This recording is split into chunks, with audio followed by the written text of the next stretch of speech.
Most McLaren clients, they would come in, they'll ask you technical questions. They want to know all the specifications and what the car can do and how it does this and how does this work. When I walked in there, all I wanted to know, how fast is it? That's all you care about. What's top speed? How quick can it get there? Like, how much is it? You're not worried about No, I'm not worried about that. I want to know how fast is it? You look at everything there. At some point in your life, you're going to come back and buy it. Sure. Is the process longer?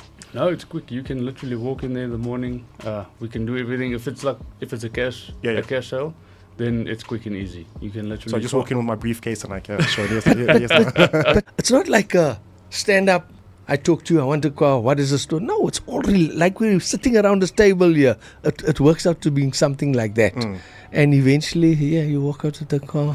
Overtaking cars, it just feels so lacquer. It feels amazing. When you qualify in the front, you got no one to challenge. Yeah, you have all the pressure behind you. So now you're worried what's going on. You're literally looking on your side mirrors every single time. No, that's what you never do as a race driver. Once you're in front, you slap your mirrors away. You don't look into it and you concentrate on the track in front. Yeah, it's the same as life. Don't look behind you all the time. What happened behind? A truck's going to come in front and smash you. As you know, Wednesdays are we dedicated to Motoring Weekly, to Motorsport Weekly. Of course, in that segment, we dive in with the one and only Mr. Ismail Peck, WOMZA CEO, as he gives us some insight to what's going on in the world of motorsport. Focusing, of course, more importantly, as far as our local and continental events are concerned, on the motorsport side of it. But also, we tend to dive a little bit on what's going on in terms of international motorsporting events as well. But today, we'll take a quick look, or rather, we'll give us a quick reminder of some of the events that took place during the course of the weekend. I know he had a big event this past weekend. It was almost like a masterclass of sorts for all our racing stewards. Also, there's a young lady that he brought in last week who was competing. Speaking about competing, Mr. Ismail Peck himself was also competing this weekend as well. So he's going to give us this past weekend. He's also going to give us some insight in that as well. But without any further ado, Mr. Ishmael, how are you doing, my senior man? Good morning, everyone. And it's cold day today. See what happened. Winter's Winter's fun. People out there, I think you better get lots of blankets. A lot of it. Terrible winter coming. What's been happening? How's your life been? How's motorsport been treating you? I know you had quite a busy week this past weekend with regards to motorsports. You brought a young lady with you last week. Taylor Robinson, who was also competing herself as well. But you also mentioned something about you. No, she didn't compete. I competed. She's competing, I think, in the next 2 weeks. I competed this weekend, but it was just not a regional or a national. It was just a normal club race, but it was 200 kilometers. Sure. 200 kilometers, and it was absolutely awesome. I didn't win. I came nowhere. You know what actually happened to me? I was standing in the pits chatting, and you guys know how I can chat. And when I looked on the track, the cars were already on the track. And I had to run and jump in my car, and I had to take off from pit lane. And I started like 36th on the grid. Sure. Mr. Ishmael, you know you're the perfect example of a motor mouth. How so? You run your mouth more than you run the track. And that's why you missed your race. But I trust it was an entertaining event. Do you know what? Yeah. It was actually so nice coming off the back, because you could go past one car, chop another. When I looked, I was running something like 12th. At one stage, I was at 8th. 7th, 6th. And as you're overtaking cars, it just feels so lacquer. It feels amazing. When you qualify in the front, you got no one to challenge. Yeah, you have all the pressure behind you. So now you're worried what's going on. You're literally looking on your side mirrors every single time. No, that's what you never do as a race driver. Once you're in front, you slap your mirrors away. You don't look into it and you concentrate on the track in front. Yeah, it's the same as life. Don't look behind you all the time. What happened behind? A truck's going to come in front and smash you. 100%. So you look in front and you go for it. Your achievement, your story for this week, for this past weekend, in terms of starting from the back and making your way into the top 10, almost reminds me of what Yuki Tsunoda done this past weekend for Red Bull. He started off on the grid from position number 20, if I'm not mistaken, and through that course, of course, since I've been watching Formula One, I've never seen a driver come from that position at the back of the track, which is possibly the most impossible and most difficult position to to be in, and to work your way into the top 10. Possibly you are one of the drivers of the week, one of the drivers of the weekend in terms of performance-wise. But in that conversation, I want to bring in the question with regards to the pressures that comes into being a driver, not only on the Formula One scale, but also on a social level. What are some of the pressures that you have to deal with? You, for instance, have to deal with media pressure, have to deal with journalist pressure, over and above having to maintain and be a race driver on its own. What are the pressures that you have to deal with on that course? Everything comes with age. Yeah. So when you're young, there's lots of pressure. And as you get older, you learn to deal with the pressure. Some people, their whole personality could just deal with it. Other people just can't deal with it. Then you get people like me that just don't care. Yeah. You never crack under pressure. Never, ever. Sure.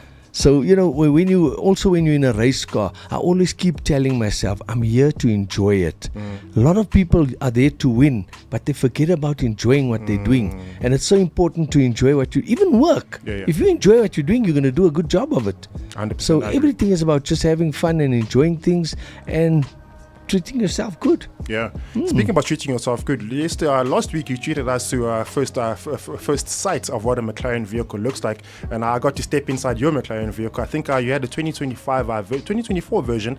Just not sure what the exact model is, but when you drove in, I was in the building and I heard that car rev. I heard the car rev. Ronnie literally stood up and was like, "Yeah, Ismail is here." Okay, let's go see what toy Ismail came in. And I walked outside and I saw that McLaren, beautiful car, immaculate in terms of design, appearance. Never mind the functionality of the car. I did not want to sit in the driver's seat because I know how far my heart can go in my throat with that top speed. But today you came in with a representative from McLaren. Just give us more insight as to how you got involved in McLaren, what McLaren is all about in South Africa, how can other people that are interested in perhaps owning a McLaren vehicle, how can they have access to that, but just more importantly, just a general overview of what McLaren South Africa is all about. And in that regard, I'd like to introduce a gentleman that I met just now. His name is Sean, if I'm not mistaken, correct? Yes, Sean Fourie. Sean Fourie, of course, our representative of our McLaren South Africa, put some time aside this morning to come inside and just give us insight on what McLaren SA is all about. Sean, a very good morning to you. Welcome to it, sir. Good morning. Thank you for having me. Can I just ask you to come a little bit closer to your mic? Can you hear me now? Awesome. There you go. Awesome. Thank you guys so much. Thanks for having me. Ismail's he's very nervous here. He's very nervous here. You're at home. You're at home. Feel right at home, bro. Let me make the questions easier for you, Sean. Thanks for having me, and it's a pleasure meeting you guys. Awesome. Great having you here. So I walked into McLaren one day. I was just driving past and I wanted to have a look at the cars. Then I thought, awesome looking cars. Yeah. But I was actually my daughters were looking for a Porsche. And I found this gentleman standing there and I said to him, sure, show me around. And he showed me around. And I liked the car there. And I said to my daughter, this is actually what I should be driving. Yeah. And thereafter, she contacted Sean and now I drive a McLaren today. Just like that. Just like match that. Made in heaven. That's yes. And Sean comes from being a mechanic there. Sean, tell us a bit of where you come from. How did you end up where you are in McLaren? So I started out in 2010, 2011. Did my apprenticeship actually through Porsche. Okay. So I've been in the workshop all my life. I was there for about 4.5, 5 years. From there I moved over to Ferrari. I was there in the workshop for also about 5 years. And then I joined the McLaren workshop team, Daytona workshop. So all of our brands, we've got McLaren, Aston Martin, Pagani, Koenigsegg, Rolls-Royce and Lotus. Okay. So we own the import rights to all of those brands. So I joined the workshop there. Obviously you do training on all the brands, you work on all the brands, all the cars.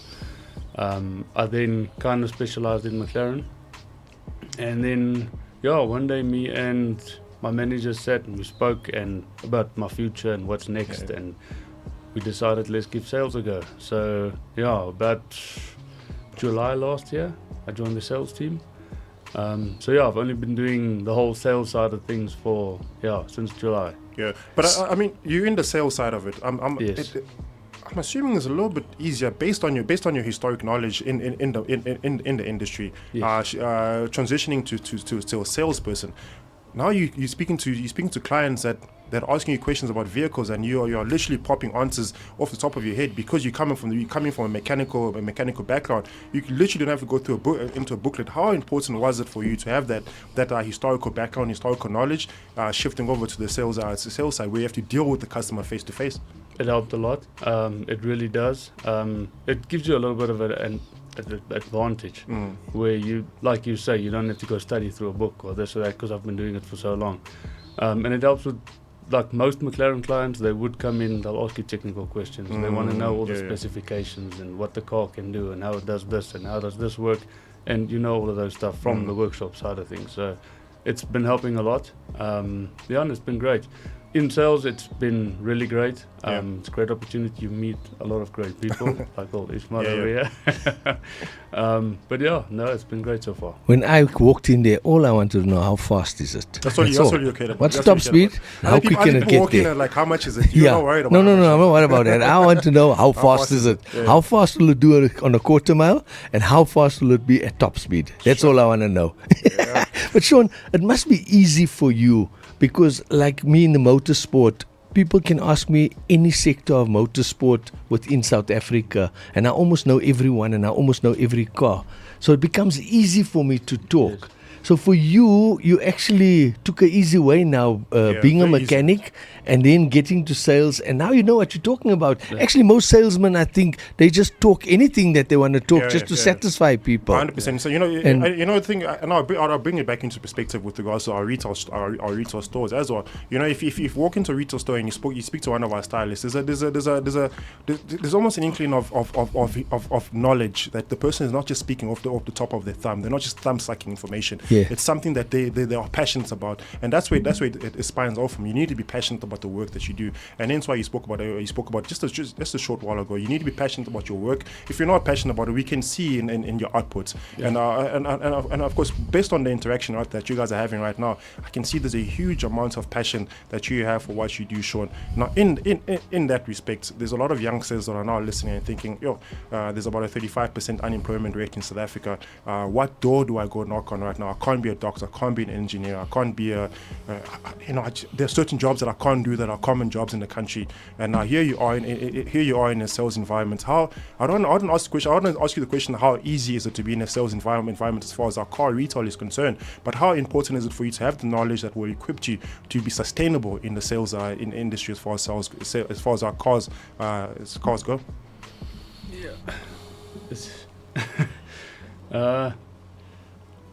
Look, you can do anything. I don't actually know how to say it. Like me, I didn't go study to become a doctor or this or that. I chose a trade. I did actually start studying, and then eventually I chose a trade. It all just, I think growing up as a kid, right? Yeah. I think if I think about it, cars is my thing. And then I'll be drawn to cars. Yeah. You know, do you guys know I was a mechanic? No, we had no idea. I actually also didn't know that. We had no idea.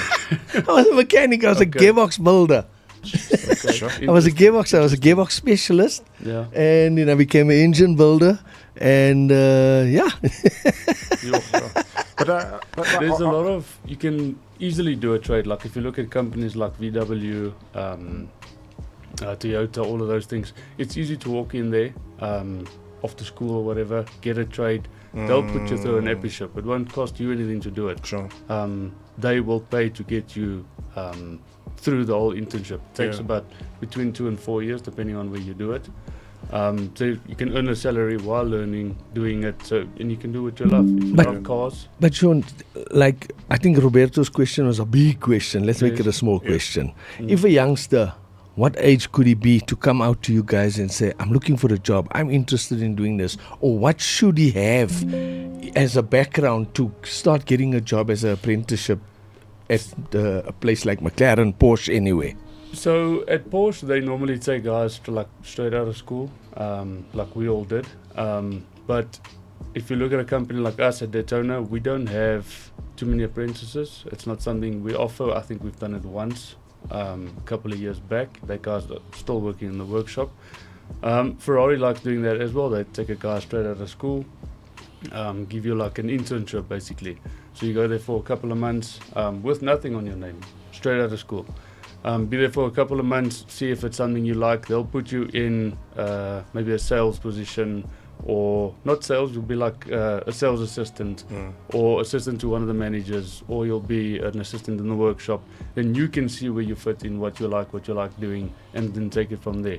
But Siobhan spoke about that the other day, of doing something at Daytona, something similar. But I think just off the top of my head now, you guys are expanding, and I believe you guys got a workshop now in Durban as well, and you're going to putting up workshops. So obviously you're going to have to start having a program like that in place once you start expanding. Yeah. But if you just had the one service center, I mean, it's hard to do that. It is, yeah. But what's happening with new service centers coming up and all So we're that? planning on doing something in Durban. There's nothing solid yet. There's nothing on paper yet. But we're planning on doing something in Durban. We have to. The client base in Durban is growing significantly. You saw on this trip when we went.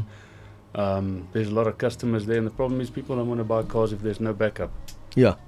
So yeah, we definitely working on something in Durban. We used to have a shop back in the day, long before I joined the Daytona team. But yeah, that closed down a couple of years back. So how does Daytona fit into McLaren? So Daytona is basically, I don't want to say the holding company, but we as Daytona South Africa own McLaren, Aston, and all the other brands. Yeah. So it's one building, and all the brands are in-house. How's the You even got Rolls-Royce now. Yeah. Well, we've had Rolls-Royce for a long time actually. We've just moved them out of Daytona. When you're standing in front of Daytona, if you look next to them, we've got the building next door as well. Yeah. So we just moved them outside, so they're on their own. They're still part of Daytona, but you don't have to go into Daytona. That's like company on its own at the moment. Sure. So you've mentioned the luxury vehicles that you guys are currently housing at the moment. A customer walks in. I want to put two parallels here. We have a house in Camps Bay that's going for about 50 million rand, and you have a McLaren vehicle that's going for, give or take, about 10 million rand. How easy is it for a customer to walk in and to walk out with the vehicle signed in and under their name? It's a quick process. As opposed to the property side. So I'm using two comparatives here. Yes. With regards to the level of luxury, also bring into perspective the industry and the industry and the impacts that you guys feel on a financial state. How, like, does a customer walk in on a daily basis, on a monthly basis, and walk out with a sign with the name with the car under the name, or is it a longer process? Is the process longer? No, it's quick. You can literally walk in there in the morning. We can do everything. If it's a cash sale, then it's quick and easy. You can literally. So I just walk in with my briefcase and sure. Yes. But Sean, how many people? We're not going to take your bags of cash. No. Okay. How many people walks in there and buys a car cash? A lot actually. Really? Yeah, mostly I would say about half. A lot of people also, they can afford to buy the cars cash, but they prefer to do it through the bank still. So they'll give you half the money and then do it like. Yeah, but it's not obviously cash on the table. It's a bank transfer. No. It's a wire transfer, and yeah. But you can do it same day. But and I can have it registered in your name in the same day as well. Sure. Yeah. And just do what do you call that number plate? The personalized number plate. The personalized number plate. Yeah, he does it one shot for you as well. At the dealer. No. We've got a different company. But they like my number plate's Mr. P. Finish. Yeah, of course it is. So now I want to ask you something, right? Yeah. The ratio of people that walks in your showroom, okay? How many people walks out of there and doesn't buy a car over how many that walks in that buys a car? Because every time I'm there, I'm here at Bogart so much, I see people always just buying. And I'm there a lot as well at McLaren. And how many people would you reckon walks in there and walks out with a car eventually? What would be the? I think most of the guys. Even if it's Sean, you're making it sound like I'm just walking into a spaza shop, cutting out the stock sweets. Not immediately. The whole feel you get when you guys must actually come there one day. So we've got a coffee shop right in the center, in between all the cars. So a lot of clients do actually just come there for coffee, or for a light meal or breakfast or whatever. This is sorry to interject. This is the Daytona in Melrose. That's it. Okay. Yeah. Yeah. But if you walk in there, you look at everything there, at some point in your life, you're going to come back and buy it. Sure. Definitely. The Let whole me feel, explain. The whole lifestyle, the whole... Let me explain, right? When you walk in there's a certain smell you get. They've got something burning there and there's a certain smell. That authentic leather. So that's, I don't know if there's something in there that just attracts you and makes you feel good, it relaxes you when you come in there. Then you wait for the salesman. They'll send you down to the coffee shop. It's in there. Yeah. It's just right in the middle, and you can go sit down, order coffee. You can order breakfast, and then they'll come and join you. So it's like it's not like a stand up. I talk to you. I want a car. What is the store? No, it's all really like we're sitting around this table here. It works out to being something like that. And eventually, you walk out of the car. And that's you are raving now. Sure. Infrastructure-wise, let's bring it back into the country. Our infrastructure is diminishing by the day. You're buying a luxury vehicle where one tire will cost you about 40,000 rand. I buy a McLaren vehicle.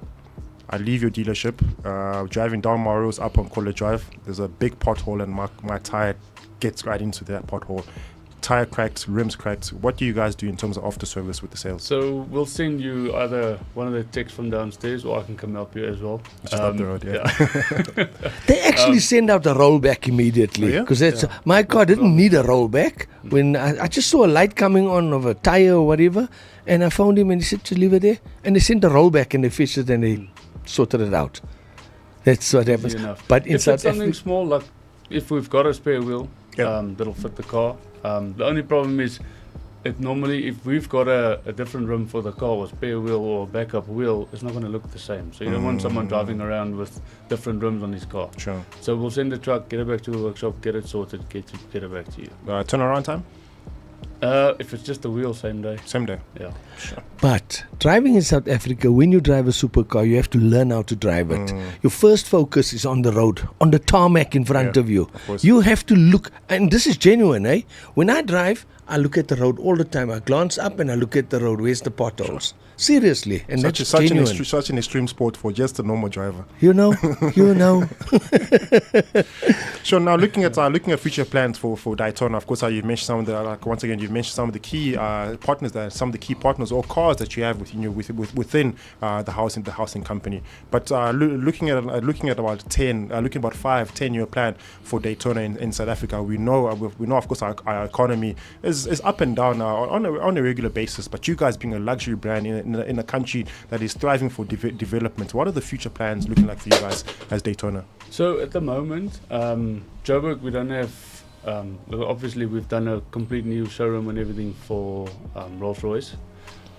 Then future plans, we're looking at doing Durban, obviously, like I said earlier. We're definitely opening a dealer that side, as well as in Cape Town. So previously, it's only been an Aston Martin dealer in Cape Town, which is now being branded as Daytona with all of our brands. So we're basically doing the same as we've got here in Melrose, also in Cape Town as well, in the waterfront actually. It's already there, it's just like a big rebrand and everything. The demographics you've mentioned now, you've mentioned 3 provinces: Durban, Joburg, and Cape Town. Those are, of course, we know Cape Town. We know Cape Town is, in terms of wealth, is possibly one of the most wealthiest provinces in the country. You've sidelined 7 other provinces. Is there a reason for that? I'm sure there's a financial reason for that. Is that the main reason? So there's not. So we've got clients everywhere. Yeah. But obviously we've got our biggest client base is Durban, Joburg, and Cape Town. Yeah. We do sell everywhere. We sell to the whole of Africa actually. Okay. I can't imagine a McLaren in Congo. Yo, Sean, please. But I heard of people buying McLarens in Namibia from you the guys. Rolls Royces that side. Oh yeah. Namibia, there has been We've got cars. a couple of clients in Namibia. Yeah, I've seen that already. So when you are based over there, we'll deliver your car there. So you obviously will come to us, come buy your car, whatever. We'll deliver to wherever you stay. If it's in Namibia, we'll deliver it there. When it comes down to service your car or there's something wrong, we'll send a technician to you. So we'll service the car, do everything if you've got a space in your garage or anywhere that can be done, we'll do it there. Sure. Or we'll just do it at a BMW dealer or something close by. Closer to you. Okay. We rent a lift and then we'll service the car on your side. So you don't have to truck the car up and down every time there's something wrong. Yeah. Okay. Before we let you go, we slightly, I think our time is almost up. Before we let you go, general information for Daytona, for McLaren South Africa. I go onto the website. I don't want to go through the website process. I want to have a more of an interpersonal relationship with McLaren or Daytona. How do I get access to Sean? How does Sean assist me in attaining the dream car that I have for myself? So my details are online. So if you go on the website, you will find either me or Tsesetso. You can contact any of us. You can contact me on any of the social media platforms. If you do go onto our website, you do fill in the form for a callback, I'll get it. Okay. Yeah. Perfect. And So I you're can the just man. give you a call straight. Yeah. Right. I know where to send most of our customers. I'll probably see you in the next 6 years. No, let's say 5 years. Earlier. You come through earlier. You come through now. Just get some inspiration there. At least you know what you're working towards. 100%. I really admire what you guys are doing. You know, also as a Bogart man, as a brand, we thrive on aspiration for anyone else that's looking to be greater than they are at the moment. And I think that's what you've done as McLaren. From the stories that Mr. Ismail Peck has shared himself, him walking into the building and his eyes literally lighting up at what you guys had in terms of services, but more important in terms of products, already speaks of a level of aspiration. So if you are encouraging me to find aspiration somewhere, I'm definitely going to pop by the Morals branch and to get insight as to what you guys offer. It's been a great honor having you in here. It's been a great honor getting some insight as to what luxury actually means and to what how attainable luxury vehicles are in the country. Mr. Ismail Peck has sang a loud song of how accessible it is to buy a McLaren. We always have this mindset that it's not for me, it's not possible. But he literally came here and he said, guys, you are living a nightmare. There are dreams out there that are really attainable if you just open your eyes and you chase your dream. So I think you've made that dream a reality right now, by the insight you've shared with me, and I really appreciate that. I'm sure some of our listeners have also got some insight. Some of them that do have the money power, the buying power, might just come pay you a visit and say, Sean, I heard you on Bogart Radio this morning. I want that McLaren. Awesome. So hopefully we've managed to notch up a sale for you. But Mr. Ismail, I want to bring you back into this conversation. A lot's been happening in the world of WOMS and motorsport specifically. You mentioned a race that took place this past weekend. I want to find out quickly what are the plans for this weekend. And I know there's an event taking place on June. Last week, 7th of June. 7th of June. It's quite a big event that you're quite excited about. You just want to give us a quick reminder as to what we can look forward to with WOMSA and motorsport quickly? Okay, can I look in my review mirror quickly and just say what happened last weekend? Let's go ahead. So WOMSA had a conference with all our officials. We're over 150 officials that we booked in Pomona. And we had a conference there from Friday right until Sunday every day, educating our people, getting everyone to think the same. So we played videos on the wall and explained to people. We had like 10 tables of 12 people per table, and each table had to tell us what they saw in the accident, how they see it that way. And we educated everyone how to look at the rules, how to handle people. You know, there was one thing I was serious on. I said, if any COC that works under this WOMSA banner shouts at a driver, you're gone. Yeah. You'll never work here again. You know, it's that type of things that you have to get into place to keep the professionalism up there all the time. You know, we have got competitors and we have to show that we at the top of our game at all times and keep it as professional as possible. And you know, the feedback I got after this weekend was something unbelievable. People said it's never happened in the 19 years of WOMSA that a conference of this size happened. It costed quite a lot of money to get everyone here from all corners of South Africa. And there's we got about 40 clubs that affiliates to us. So 40 clubs has to have 40 COCs and then stewards and scrutineers and all that. We had them all there and we went through the whole process with everyone. I think the book was this thick. And the guy that ran it for us, he was an ex-school teacher and a principal, Henk van Vieren. So he was the perfect guy to do it, and he done it absolutely fantastic. There's someone also called Ann Bacchus. She works under me, and what a Trojan of a woman. Yeah. She put all this together. A lot of people say to me, yes, since you took over, wada. I got her there. She's organizing all the things, making me look good. And he's taking all the accolades. I think I did speak of how important it was to further educate those that are officials that are involved as far as our motorsport is concerned. We know it's a dangerous sport, and in that danger, you need somebody that can almost provide a safety precaution while you're on the race course. And I think what you've done now in terms of that masterclass has possibly equipped your staff, equipped the COOs, as you call them in terms of abbreviation. No, COC. COC has equipped the Clock COC, of the course. has given them with the right knowledge that is that is seamless within the whole organization. The last thing you want is a rotten potato, like you've mentioned right now, derailing the whole race, and then the whole event goes into jeopardy. But you see, our idea also was, if anybody looks at this little tin, I'm sure you guys can see it with all your cameras, and I asked Sean, what do you... Our sponsor's listening, so you don't call it little. It's a big score can. Okay. Score. Yes, sir. W power with score out there, yes, right?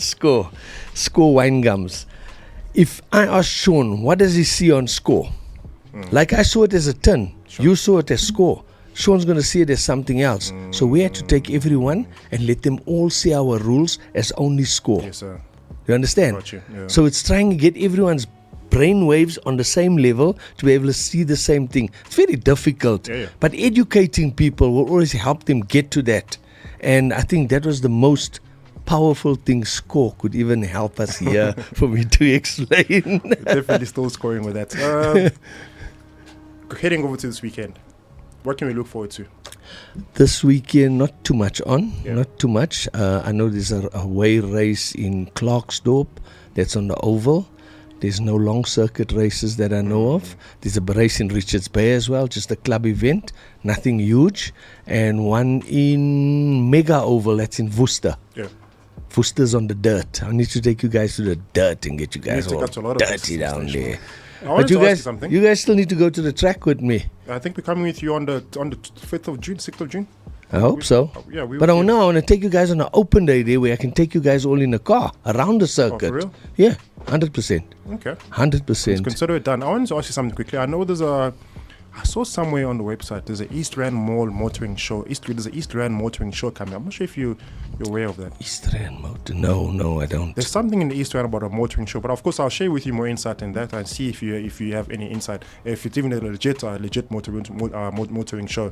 But I think it's sometime around the month of June. I thought you would have known something about it. Possibly you will close. I'm so busy working on the 8th of June, our drag strip, that nothing else I hear. I got these stuff on, and I'm focused on our drags. Yeah, I'm focused on our drags for the 8th of June. So anyone that wants to come out to our drags, anyone that wants to enter, you go onto Southside Crew website, and you could enter there, and you can buy your ticket there to come and watch. It's going to be an absolute sellout at our track. Where's Ronnie? Ronnie's not even here to say he was there. Were you there? I wasn't. I've been there. I've been to. This is the 4x4 where we had the 4x4. I've been to the venue itself. I've never witnessed the 4x4 event, but I know what you can offer. Well, Feroza was there. Yeah, we saw pictures. Feroza come to the drag strip. It's going to even be better. Everything we do is just a level better and a level better and a level better. See, with the cars even, I got Sean, McLaren, we're still going to make some. I'm still taking those cameramen standing there. It's going to go video a nice advert for that we're going to do for Bogart and McLaren. Mr. Ismail. Wait. Sean, do you think it's possible for them to come set up one day there and do a radio show from there? From McLaren? Yeah, we can speak to the marketing team. Yeah. I think that'll be cool. I think it would be nice. Two luxury brands are collaborating to sing one song, to make one noise. 100%. Imagine parking one car here, and we're sitting in the middle, giving it what we do best. You got the vision. I see you. Sean and I, marketing. Let's see what we can make happen. Yeah. I think we can definitely make it happen, gentlemen. It's been a great pleasure. I'm gonna bring his marketing guy. Maybe I'll bring him next week, Shivan, and then we just put him on the spot. But at the same time, we just put him on the say spot. Yes on the spot. Yeah, right there. Give him an offer. You can't say no to. Straight. I'll sit with something and I'll poke him here. You might say yes. Gentlemen, the time is literally left us right now. It's been a great pleasure having you. I know we could spend another 30 minutes having this conversation with Motorsport. I would like to thank you once again, Sean. I know you possibly have a busy schedule at McLaren Daytona, so I don't want to hold you up for too long. Thank you so much for giving us that insight and your involvement and pretty much your history as to who you are right now. I think you've had a great journey, possibly a greater journey ahead of you. So I'd like to wish you all the best for that. Thank you. Look forward to seeing you at the McLaren at the Daytona office. Definitely a venue we need to visit. Mr. Ismail Peck, once again, as per usual, on a weekly basis, I'd like to give you my thanks for dedicating your time coming through. Like you've mentioned, you are a busy man and your calendar's always full, but in that calendar, Bogart Radio is always in there. So I'd like to appreciate you for that, for dedicating the time, for always being here on a weekly Wednesday. Thank you so much, gentlemen. I'd like to wish you all the best for the rest of your week, and I'll most likely see you next week. Mr. Ishmael Peck, Sean, Thank you. we'll see you in the near future. Thank you so much, gentlemen. Thanks for having us. Thank you.